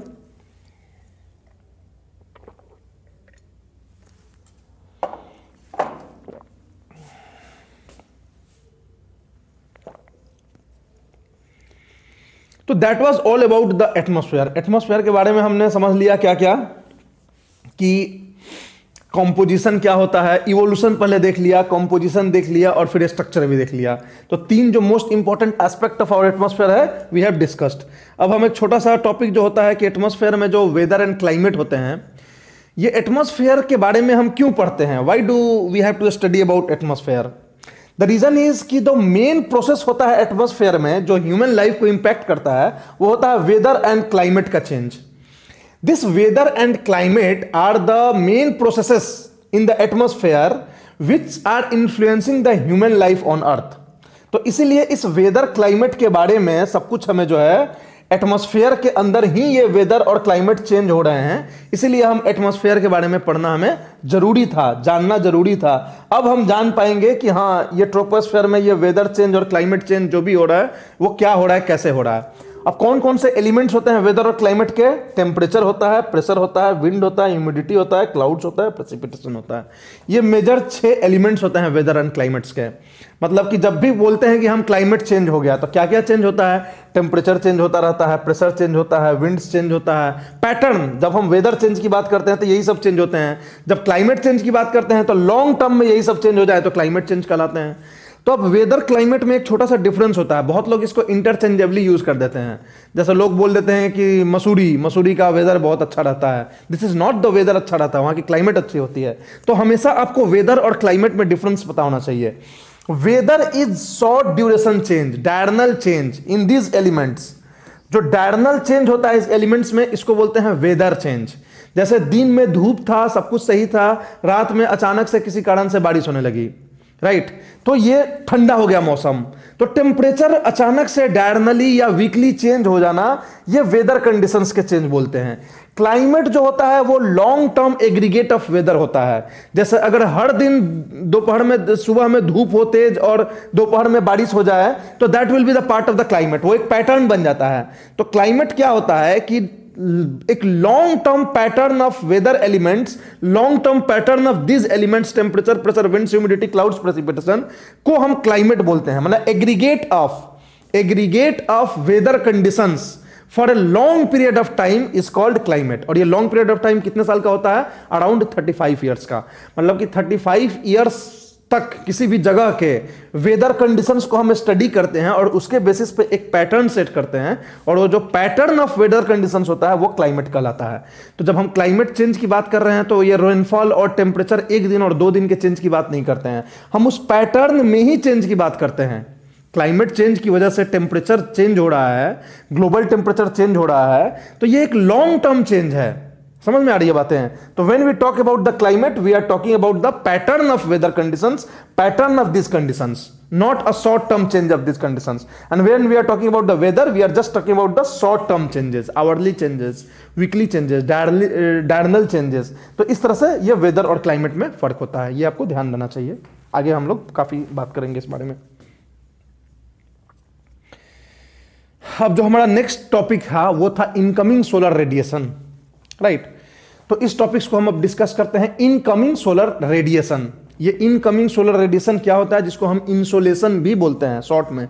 इन यहां से ले लिया, सो यहां से ले लिया, एसन यहां से ले लिया, तो इंसोलेशन। इंसोलेशन जो है सोल और, तो this is incoming solar radiation. Insolation आप बहुत मिलेगा। तो this is incoming solar radiation is the total incoming solar radiation from the sun that reaches the earth surface and responsible for all the geo-biochemical processes occurring in the Earth's atmosphere। तो ये insolation क्या होता है? अब हमारा सन जो है वो एनर्जी रेडिएट करता है, राइट। वहां पे न्यूक्लियर फ्यूजन रिएक्शन हो रहा है जिसकी वजह से कि हीट एनर्जी डेवलप हो रही है और वो एवरी डायरेक्शन में स्पेस में रेडिएट करता है। और ये जब रेडिएट करता है, जो सन जो source of energy, single source of energy है अर्थ के एटमॉस्फेरिक फेनोमेना के लिए, तो वो जो एनर्जी रेडिएट करता है, इमिट करता है, वो 2 फॉर्म्स में इमिट करता है। एक फॉर्म जो होता है वो रेडिएशनल एनर्जी, और दूसरा फॉर्म जो होता है दूसरा जो फॉर्म होता है वो होता है कॉर्पस्कुलर एनर्जी, राइट। तो ये रेडिएशनल एनर्जी और कॉर्पस्कुलर एनर्जी क्या होता है, ये दोनों चीज आपको थोड़ा सा लिटिल बिट ब्रीफ में आपको देखना है। रेडिएशनल एनर्जी उस फॉर्म ऑफ एनर्जी को बोलते हैं जो इलेक्ट्रोमैग्नेटिक वेव्स के फॉर्म में होते हैं। सन जो एक टाइप ऑफ एनर्जी जो रेडिएट करता है वो in the form of light करता है, इलेक्ट्रोमैग्नेटिक वेव्स करता है, जिसमें कई सारे रेज होते हैं, जैसे गामा रेज हो गया, एक्स रेज हो गया, अल्ट्रावायलेट हो गया, इंफ्रारेड हो गया, माइक्रोवेव हो गया और रेडियो वेव हो गया। तो ये सारे डिफरेंट वेव्स होते हैं जिनको मिला के इलेक्ट्रोमैग्नेटिक वेव्स बोलते हैं, जो सन रेडिएट करता है। अब ये सारे रेज जो अर्थ के पास चलते हैं, पहुंचते हैं, तो ये सब अर्थ के सरफेस तक नहीं पहुंच पाते हैं। ये जो गामा रेज और एक्स रेज होते हैं वो हाई एनर्जी वेव्स कहलाते हैं, हाई एनर्जी वेव्स होते हैं या हाई एनर्जी रेज होते हैं। ये इनकी जो वेवलेंथ होती है वो बिल्कुल कम होती है और इनकी एनर्जी जो होती है वो बिल्कुल हाई होती है। आपको पता ही है E = hc/λ, E = hc/λ, sorry ये म्यू नहीं, लेमडा, राइट। मतलब किसी भी वेव का वेवलेंथ जितना छोटा होगा उसकी एनर्जी उतनी ज्यादा होगी। तो जब हम GxUVIMR जाते हैं तो एक्चुअल में हम वेवलेंथ बढ़ रहा है और एनर्जी जो है वो घट रही है। सॉरी, E = hc/λ, मतलब छोटा अगर वेवलेंथ होगा तो एनर्जी जो है ज्यादा होगी। तो अभी हम जब भी बात करते हैं तो वेवलेंथ जो है इनका बढ़ रहा है और एनर्जी जो है घट रही है। मतलब कि सबसे ज्यादा एनर्जी गामा रेज का होगा, उसके बाद एक्स रेज का होगा, तब होगा अल्ट्रावायलेट का, तब इंफ्रारेड का, तब माइक्रोवेव का, तब रेडियो वेव का। और जब हम वेवलेंथ की बात करेंगे तो सबसे छोटा होगा गामा रेज का, फिर एक्स रेज का। तो जब हम इस डायरेक्शन में जाते हैं तो वेवलेंथ जो है बढ़ता चला जा रहा है और एनर्जी जो है घटती चली जा रही है। तो this is the difference, this is the equation, this is the pattern of energy. तो ये जो gamma rays, X rays, UV rays, IMR, ये सब जो है, इसमें जो गामा रेज और एक्स रेज हैं वो हाई एनर्जी रेज हैं, राइट। ये अर्थ के एटमॉस्फेयर तक नहीं पहुंच पाते हैं। ये जो अर्थ का हमारा मैग्नेटोस्फीयर होता है वो इनको डिफ्लेक्ट कर देता है और डिफ्लेक्ट करके अर्थ के एटमॉस्फेयर के बाहर से वो पार कर जाते हैं। तो this is gamma rays and X rays. ये अल्ट्रावायलेट रेज होता है, ये हमारे अर्थ के एटमॉस्फेयर में पहुंचती है मगर ये स्ट्रेटोस्फेयर इनको ऑब्जर्व कर लेता है। अभी हमने देखा स्ट्रेटोस्फेयर के बारे में। और ये जो इंफ्रारेड होता है, विजिबल रेज होता है, इंफ्रारेड और माइक्रोवेव और रेडियो वेव, इसमें एक छूट गया है, अल्ट्रावायलेट है, उसके बाद विजिबल होगा वी, या फिर यू को आप अल्ट्रावायलेट मान लो, वी को विजिबल मान लो, right. Gamma rays, X rays, ultraviolet rays, visible, infrared, microwave, radio wave. तो जो हमारा विजिबल और के बाद के जितने भी होते हैं वो हमारे अर्थ सरफेस पे पहुंचते हैं।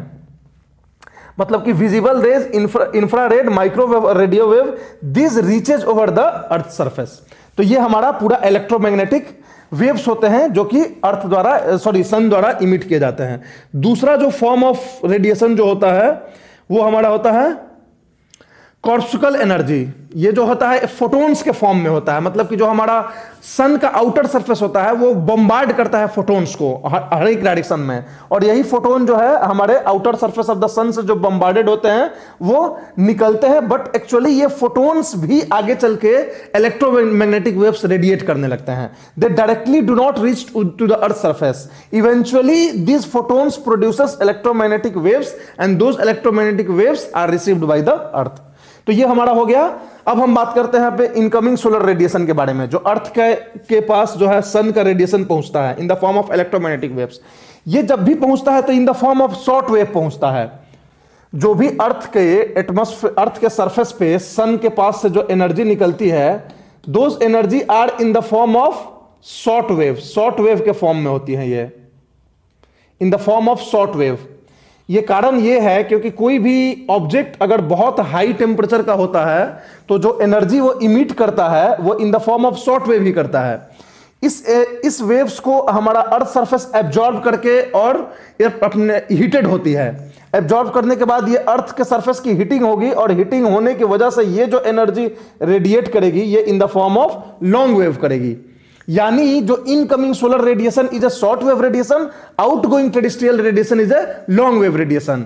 तो इस तरीके से हमारा जो इनकमिंग सोलर रेडिएशन होता है वो अर्थ पे इन the form of A short wave radiation पहुंचता है, और ये जो हमारा अर्थ के एटमॉस्फेयर होता है इसको इजिली आने देता है, right. It does not interfere, little bit interference होता है एब्जॉर्प्शन, लेकिन ये अर्थ के सरफेस पे पहुंचते हैं। They are not responsible for atmospheric heating.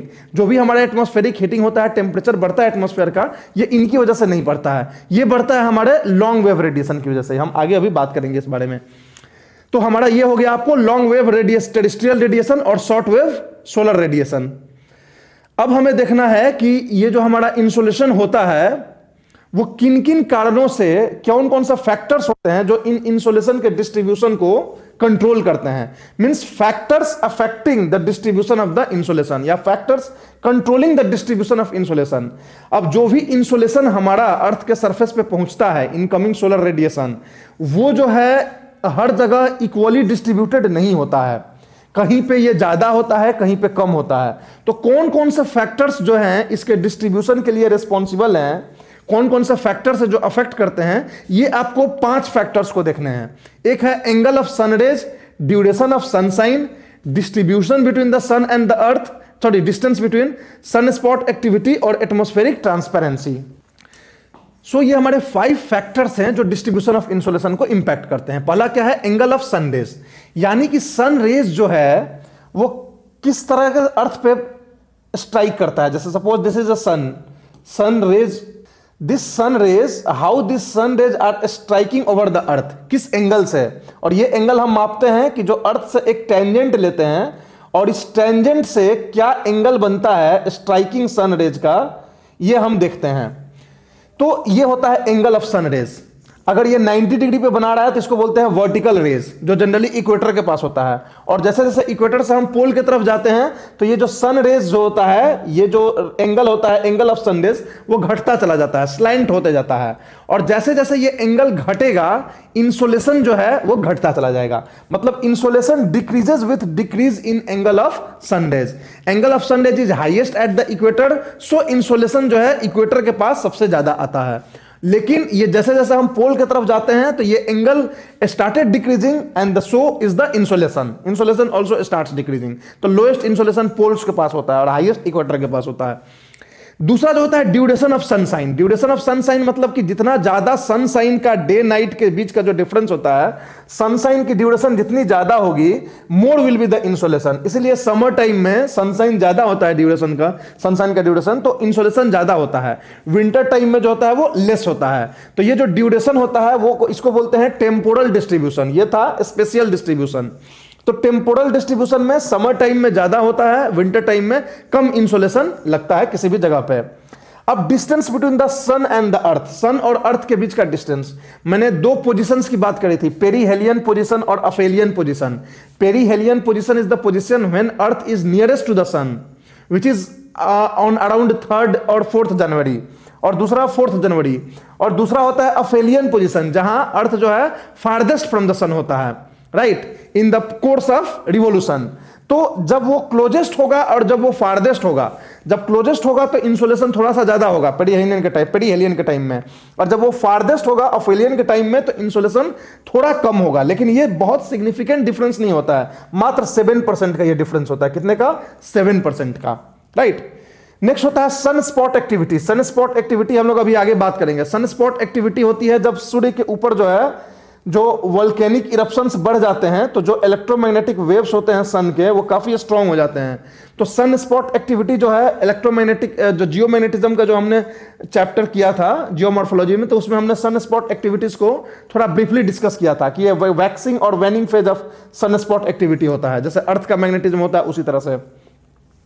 तो सन स्पॉट एक्टिविटी जब अपने वैक्सिंग फेज में होगा तो इंसोलेशन ज्यादा होगा, right. Insolation will be more over the earth surface, क्योंकि सन जो है ज्यादा एनर्जी जो है रेडिएट कर रही है। और जब वो वैनिंग फेज में होगा तो इंसोलेशन विल बी लेस, लेकिन इसमें डिफरेंस बहुत ज्यादा नहीं होता है। फिर हमारा आता है एटमॉस्फेरिक ट्रांसपेरेंसी। एटमॉस्फेरिक ट्रांसपेरेंसी मतलब कि हमारा एटमॉस्फेयर कितना ट्रांसपेरेंट है, यानी ये जो डस्ट पार्टिकल्स, एरोसोल्स, क्लाउड्स, इनका यहां पे रोल आ जाता है। अगर डस्ट पार्टिकल्स, एरोसोल, क्लाउड्स बहुत ज्यादा हैं किसी भी सरफेस के ऊपर तो वहां इंसोलेशन जो है कम होगा। व्हाई? बिकॉज कि ये लोग जो है इंसोलेशंस को डिप्लीट कर देंगे through scattering, through diffusion, through reflection back. तो इस तरह के प्रोसेसेस जो होंगे इनको हम बोलते हैं एटमॉस्फेरिक डिप्लीशन ऑफ इंसोलेशन। और atmospheric transparency determines the amount of insolation received by any particular area of the अर्थ। समझ में आ रही है बात है? तो ये हमारा पूरा ये होता है, फैक्टर्स होते हैं जो कि अफेक्ट करते हैं डिस्ट्रीब्यूशन ऑफ इंसोलेशंस को। अब नेक्स्ट जो है हम थोड़ा सा बात कर लेते हैं कि एटमॉस्फेरिक डिप्लीशन ऑफ इंसोलेशन क्या होता है। मतलब कि जो इंसोलेशन होता है जब हमारे एटमॉस्फेयर में इंटर करता है तो वो डिप्लीट हो जाता है अर्थ के सरफेस तक पहुंचने। एक्चुअली हम इंसोलेशन को अर्थ के सरफेस पे भी मापते हैं और outer margin of the atmosphere पे भी मापते हैं। सरफेस पे जो मापते हैं और outer margin of the atmosphere में मापते हैं, दोनों के रीडिंग में थोड़ा सा डिफरेंस आ जाता है। सरफेस पे जो होता है वो कई जगह एटमॉस्फेरिक डिप्लीशन ऑफ इंसोलेशन के बाद पहुंचता है। यहां पे सपोज मान लो 20 जूल यहां पे आपको इंसोलेशन है, 20 जूल है, तो कई बार जो है एटमॉस्फेरिक डिप्लीशन की वजह से यहां पे जो है 5 जूल ही पहुंच पाता है। कितना? 5 जूल। ठीक है, ये हो गया हमारा एटमॉस्फेरिक डिप्लीशन ऑफ इंसोलेशन। अब ये एटमॉस्फेरिक डिप्लीशन ऑफ इंसोलेशन क्या होता है? तो जो इंसोलेशन और जो एनर्जी जो सन से रेडिएट होकर अर्थ की तरफ आ रही है तो हम उसको दो जगह मापते हैं। एक तो हमारा अर्थ के सरफेस पे हो गया और दूसरा हो गया outer margin of the atmosphere पे। तो जो outer margin of the atmosphere पे जो इंसोलेशन होता है और जो हमारे सरफेस पे पहुंचता है, इन दोनों में थोड़े डिफरेंस हो जाते हैं, क्योंकि आउटर मार्जिन से लेके सरफेस के बीच में जो एटमॉस्फेयर है वो डिप्लीट करता है इंसोलेशन को इन the form of what? In the form of absorption, in the form of scattering, in the form of diffusion, in the form of reflection. तो इन चार प्रोसेसेस से हमारा जो इंसोलेशन होता है वो अर्थ सरफेस तक पहुंचते पहुंचते थोड़ा डिप्लीट हो जाता है, and this is called atmospheric depletion of insolation. तो so atmospheric depletion of insolation is what? Insolation when reaches over the earth surface got depleted because of various processes done by dust particles, clouds, aerosols, and this is called atmospheric depletion of insolation. अब कौन कौन से processes होते हैं ये आपको थोड़ा देखना है। ये एब्जॉर्प्शन होता है, स्कैटरिंग होता है, डिफ्यूजन होता है और रिफ्लेक्शन होता है। एब्जॉर्प्शन क्या होता है? जब क्लाउड्स, वाटर वेपर्स ये लोग जो है एब्जॉर्ब कर लें इनकमिंग सोलर रेडिएशंस को। जैसे इनकमिंग सोलर रेडिएशंस जब भी आता है तो ये क्लाउड जो है 14% को एब्जॉर्ब कर लेता है। तो ये जो है इनकमिंग सोलर रेडिएशंस को ये एब्जॉर्ब करते हैं क्लाउड्स, तो इसको बोलते हैं एब्जॉर्प्शन। दूसरा होता है स्कैटरिंग। स्कैटरिंग कौन करता है? तो स्कैटरिंग मेजरली डस्ट पार्टिकल्स करते हैं, एरोसोल्स करते हैं, ये लोग स्कैटर्ड कर देते हैं। स्कैटरिंग होता है और डिफ्यूजन होता है, दो प्रोसेस होता है। ये दोनों जो है डस्ट पार्टिकल्स और एरोसोल्स द्वारा किए जाते हैं। लेकिन स्कैटरिंग तब होगा, डिफ्यूजन कब होगा, ये मैंने आपको थोड़ी देर पहले डिस्कस किया था कि जब इनकमिंग सोलर रेडिएशन होगा उसकी जो वेवलेंथ होगी वो पार्टिकल से छोटी होगी। डायमीटर ऑफ द पार्टिकल जो होगा जो स्मॉल डस्ट पार्टिकल्स होते हैं, अगर इनके डायमीटर से इस रेज की वेवलेंथ अगर छोटी है, राइट, तो फिर वहां पे हो जाएगा डिफ्यूजन। मतलब if wavelength of the rays is smaller than the diameter of the particle, then there will be diffusion. And if wavelength of the radiation is more than the diameter of the particle, then there will be the scattering. तो scattering कब होगा, diffusion कब होगा, ये जान गए। And last होता है रिफ्लेक्शन। मतलब कुछ जो इंसोलेशन होता है उसको जो डस्ट पार्टिकल्स या उसको रिफ्लेक्ट बैक कर देते हैं, राइट, वो वापस चले जाते हैं स्पेस में। And they are of no use to the atmosphere, no use to the earth surface, the heating of the surface, they do not contribute to the heating of the atmosphere और the earth surface. तो इसको बोलते हैं reflection. तो ऐसे बहुत सारे dust particles होते हैं जो रिफ्लेक्ट बैक हो जाते हैं। तो this are the 4 processes that causes the atmospheric depletion of insolation. तो समझ में आ गई कि एटमॉस्फेरिक डिप्लेशन क्या होता है। अब हम बात करते हैं, हमारा लास्ट जो टॉपिक है इसमें वो है डिस्ट्रीब्यूशन ऑफ इंसोलेशन। मतलब इंसोलेशन कैसे डिस्ट्रीब्यूट होती है। अभी तो जान गए फैक्टर्स जो कि कंट्रोल करते थे डिस्ट्रीब्यूशन। अब एक्चुअल डिस्ट्रीब्यूशन हमें देखना है कि एक्चुअल डिस्ट्रीब्यूशन जो है, स्पेशियल डिस्ट्रीब्यूशन जो है अर्थ सरफेस के ऊपर, वो कैसा है, कहां पे इंसोलेशन ज्यादा है, कहां पे कम है, क्यों है, ये बस हमें देखना है। अब जब हम स्पेशियल डिस्ट्रीब्यूशन ऑफ इंसोलेशन की बात करेंगे तो हम 2 तरीके से इसको देखेंगे, एक हेमीस्फेरिकल, एक लैटिट्यूडनल। मतलब कि नॉर्दर्न हेमिस्फेयर और सदर्न हेमिस्फेयर में किस हेमिस्फेयर में ज्यादा इंसोलेशन होता है, पहुंचता है और क्यों। और दूसरा होता है लैटिट्यूडनल, कि कौन से लैटिट्यूड्स पे ज्यादा होता है, कौन से पे कम होता है और क्यों होता है। तो हेमीस्फेरिकल डिस्ट्रीब्यूशन में हम देखेंगे कि नॉर्दर्न हेमिस्फेयर जो होता है has larger insolation. Northern hemisphere में इंसोलेशन ज्यादा होता है सदर्न हेमिस्फेयर के कंपैरिजन में। उसका कारण यह है कि सदर्न हेमिस्फेयर में एटमॉस्फेरिक डिप्लीशन ज्यादा हो जाता है। सदर्न हेमिस्फेयर में क्या हो जाता है, एटमॉस्फेरिक डिप्लीशन ज्यादा हो जाता है। क्यों? क्योंकि सदर्न हेमिस्फेयर में मेजरली ओशन है, लैंड कम है, ओशन ज्यादा है। और ocean are the sources of various clouds. Most of the evaporation and cloud formation जो होता है वो ओशन सरफेस से ही होता है। तो सदर्न हेमिस्फेयर के ऊपर जो एटमॉस्फेयर है उसमें क्लाउड फॉर्मेशन ज्यादा होगा, और क्लाउड फॉर्मेशन ज्यादा होगा तो उसकी वजह से एटमॉस्फेरिक डिप्लीशन ऑफ इंसोलेशन ज्यादा होगा। क्लाउड्स जो है एब्जॉर्ब करते हैं इनकमिंग सोलर रेडिएशंस को, तो इसलिए सदर्न हेमिस्फेयर में जो इंसोलेशन होगा सरफेस के ऊपर वो कम होगा in comparison to northern hemisphere. Northern hemisphere में रिलेटिवली क्लियर स्काई होता है तो इजीली सरफेस तक पहुंच जाता है। दूसरा है लैटिट्यूडनल डिस्ट्रीब्यूशन। लैटिट्यूडनल डिस्ट्रीब्यूशन में कैसे होता है, तो लैटिट्यूडनल डिस्ट्रीब्यूशन में थोड़ा अलग टाइप का होता है। इक्वेटर से जब हम ट्रॉपिक्स की तरफ बढ़ते हैं तो वो इंसोलेशन बढ़ने लगता है, और फिर ट्रॉपिक्स से जो पोल की तरफ बढ़ते हैं तो फिर घटने लगता है। तो it is like this, right, if this is insolation, this is latitude. अगर आप ऐसे करते हो तो जैसे ही 0 डिग्री से आप 20 से 30 डिग्री के बीच में जाओगे तो इंसोलेशन बढ़ जाएगा, और उसके बाद पोल तक इंसोलेशन घटता चला जाएगा। ऐसा क्यों? वैसे तो जनरली इक्वेटर के पास सबसे ज्यादा होना चाहिए, क्योंकि इक्वेटर के पास मोस्ट ऑफ द टाइम जो सन जो है वर्टिकल होता है। लेकिन इक्वेटर के पास क्यों सबसे ज्यादा नहीं होता है सरफेस के ऊपर इंसोलेशन? इसका कारण होता है एटमॉस्फेरिक डिप्लेशन। इक्वेटर के ऊपर क्लाउड फॉर्मेशन भी सबसे ज्यादा होता है, बहुत ज्यादा क्लाउड फॉर्मेशन इक्वेटर पर होने के चलते ये जो एटमॉस्फेरिक डिप्लेशन इंसोलेशन का बहुत हाई हो जाता है। वही इन कंपैरिजन टू दैट जब हम ट्रॉपिक्स की बात करेंगे तो वहां जो होगा वो कम होता है एटमॉस्फेरिक डिप्लेशन, क्योंकि यहां पे क्लियर स्काई होता है, हाई प्रेशर होता है। हाई प्रेशर की वजह से क्लियर स्काई होता है, क्लाउड फॉर्मेशन नहीं होता है। तो क्लाउड फॉर्मेशन नहीं होने की वजह से एटमॉस्फेरिक डिप्लेशन ऑफ इंसोलेशन बहुत कम होता है। तो जो सरफेस पे रिसीव्ड होता है इंसोलेशन वो इक्वेटर के कंपैरिजन में ज्यादा हो जाता है। और उसके बाद जब हम पोल के पास जाते हैं तो वही एंगल ऑफ सनराइज वाला कंडीशन आ जाता है, जिसकी वजह से घटता चला जाता है।